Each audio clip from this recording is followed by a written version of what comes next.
po, isang pinagpalang araw po sa inyong lahat at ako po'y taus-pusong nagpapasalamat patuloy sa ating dakilang Diyos na banal sa patuloy pong pinagkakalob niyang privilege opportunity na patuloy pong magamit akong instrumento sa kanyang mga salita na patuloy pong may bahagi sa inyo, mga salita po ng ating Panginoong Diyos na magbibigay ng patnubay, gabay sa ating mga buhay, mga salita ng ating Panginoon na patuloy pong magbibigay ng sapat na kaalaman patungkol sa kanyang kalooban at salita ng ating Panginoon na patuloy magbibigay ng katatagan at pagnanais na lumapit at hanapin ang kanyang kalooban. Sa pangunguna po ng Banal na Espiritu at sa ngalan po ng ating Panginoong Yesus, nais kong muling magbahagi sa inyo ng kanyang mensaheng entitled Patient o yung pagkakaroon ng pusong mahinaon o pusong mapagpasensya.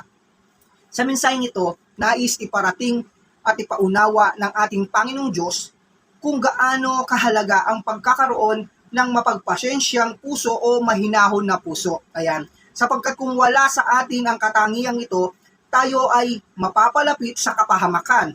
Isang halimbawa nito ay ang mga taong magagalitin at yung mga taong madaling mapikon. Kaya napakahalaga ng pagkakaroon ng isang pusong mahinahon. Ayan po. Nais po ng ating Panginoong Diyos sa araw na to kung paano po tayo magkakaroon ng pusong mahinahon o paano po tayo magiging mapagpasensya sa lahat ng mga bagay o mga taong nagkikreate sa atin ng inis, nagpipikon sa atin o nagbibigay ng galit sa atin. Paano po tayo sa panahong ganon o sa mga sitwasyong ganon, paano po tayo magkakaroon ng mahinahon na puso upang patuloy po tayong maiwas dun sa kapahamakan.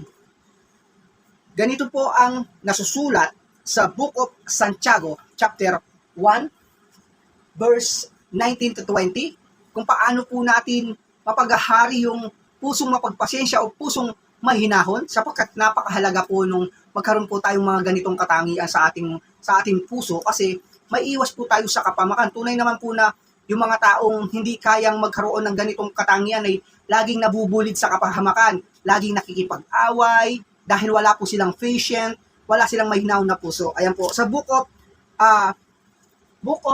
Santiago, ganito po ang nasusulat. Book of Santiago, chapter 1, verse 19 to 20. Ganito po ang nasulat. Mga kapatid kong minamahal, unawain nyo ito, sabi po ni Apostol Santiago, maging alisto kayo sa pakikinig, maingat sa pagsasalita, at hindi agad magagalit. Ano po daw? Para hindi po tayo agad mapahamak because of dun sa pagiging magagalitin natin. Ang sabi po dito ay maging alisto po tayo sa pakikinig, mag-ingat sa pagsasalita, at hindi agad magagalit o kailangan pong magkaroon tayo ng hinahon sa ating puso para hindi po tayo mabulid dun sa kapahamakan.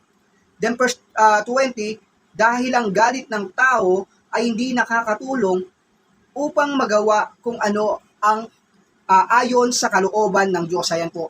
Ang galit po daw ay hindi po nakakatulong sa atin upang magawa natin yung kalooban ng Diyos.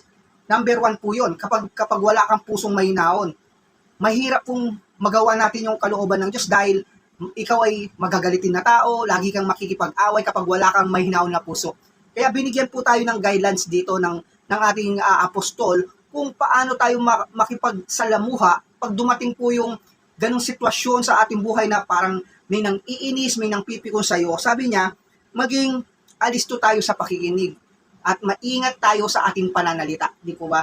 Yung hindi basta-basta bubuga ka ng salita dahil tandaan po natin, kapag nailabas na po natin yung mga masamang salita sa ating bibig, hindi na po natin yan mababawi. Kaya kailangan po ang pagkakaroon ng mahinahon na puso o yung mapagpasensyang pag-uugali.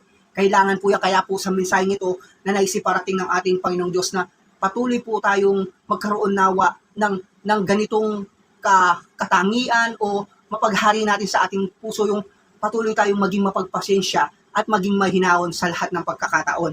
At ganito rin po ang nasusulat sa Book of Efeso, chapter 4, 26 to 27, Book of Efeso, chapter 4, 26 and 27. Ganito po ang nasusulat. Book of Efeso, kung magalit man kayo, iwasan nyo na kayo'y magkasala. Huwag niyong hayaan lumubog ang araw na galit pa rin kayo. Huwag niyong bigyan ng pagkakataon ang dyablo. Sabi po ng mga apostol natin in Book of Efeso, sabi niya, kung magagalit man daw tayo, huwag po natin hayaan. Natural lang po tayo magalit because we are human. Pero binigyan po tayo ng guide na naman po ng ating mga apostol na pag tayo magagalit, huwag po nating hayaang lumubog ang araw na galit pa rin tayo. Yung po, kumbaga, kailangan ikalma mo na yung puso mo. Kailangan magkaroon ka na ng mahinaw na puso. Nagalit ka man doon sa tao because doon sa ginawa niya, but huwag mo daw ahayaan na lumubog ang araw na galit ka pa rin. Dahil kapag ginawa po natin doon, magkakaroon po ng space o magkakaroon po ng pagkakataon ng dyablo na pasukan ang iyong puso at lalo kang inisin, galitin at magkakaroon ka na ng hatred doon sa taong kinaiinisan mo. Kaya po iniiwas po tayo ng ating Panginoong Diyos na magkaroon ng ganung puso, yung pusong hindi mapagpatawad, pusong magagalitin. Kaya po sa oras na to, we are blessed because sa simpleng mensahe na isipabot po natin, ay ipabot po ng ating Panginoong Diyos sa atin, ay nais niya po tayo magkaroon ng isang mahinahon at mapagpasensyang puso. Dahil ito po'y benefit sa atin. Kapag meron po tayong ganitong puso, tayo po ay maiwas doon sa kapahamakan at patuloy naman po tayo magkakaroon ng kapayapaan kapag ito'y naghari sa ating puso.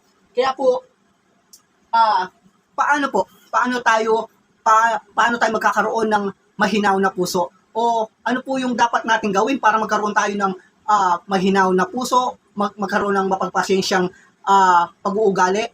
Kailangan po natin gawin ay patuloy natin bantayan ang ating puso. Yan po, guard your heart.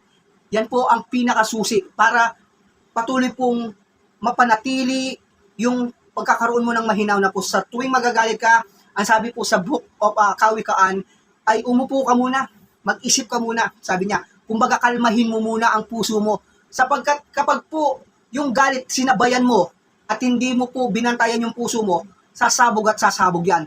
Magkakaroon na ng kaguluhan. Doon na po mag-uumpisa yung awayan, doon na po mag-uumpisa yung kapahamakan. Di po ba? Kaya nga, sabi ng ating Panginoong Diyos, bantayan natin ang ating puso. Sa tuwing magagalit ka, okay lang po na magalit dahil tao po tayo, hindi po natin maiwasan yan. Pero ang sabi niya, huwag mong ahayaang lumubog ang araw na galit ka pa. Meaning to say, gusto ng Panginoong Diyos na maging mahinaon ka muna. Kalmahin mo muna yung puso mo. Huwag ka, dahan-dahan sa pagsasalita. Sabi niya, di ba? Kailangan marunong, alisto ka sa pakikinig. Hindi lahat na napapakinggan mo, papatulan mo. At saka, maging alisto po tayo sa lahat ng lumalabas sa bibig natin. Tandaan po natin, lahat ng lalabas na salita, masama man yan o mabuti, ay ikaw pa rin ang magbe-benefits sa lahat ng salitang ilalabas mo. Kaya sabi ng ating Panginoong Diyos, guard your heart upang patuloy pong ma-implement natin sa ating buhay ang pagkakaroon ng isang mahinaw na puso at mapagpasensyang puso. Muli po, maraming salamat at naway patuloy pong bigyan tayo ng pang-unawa ng Diyos sa mensaheng ipinagkaloob niya sa oras na to at naway patuloy pong maging patnubay at gabay natin ito sa ating mga buhay. Binabalik ko po ang lahat ng papuri at pasalamat sa ating dakilang Diyos na banal at sa dakilang ngalan ng ating Panginoong Yesus. Amen. God bless all.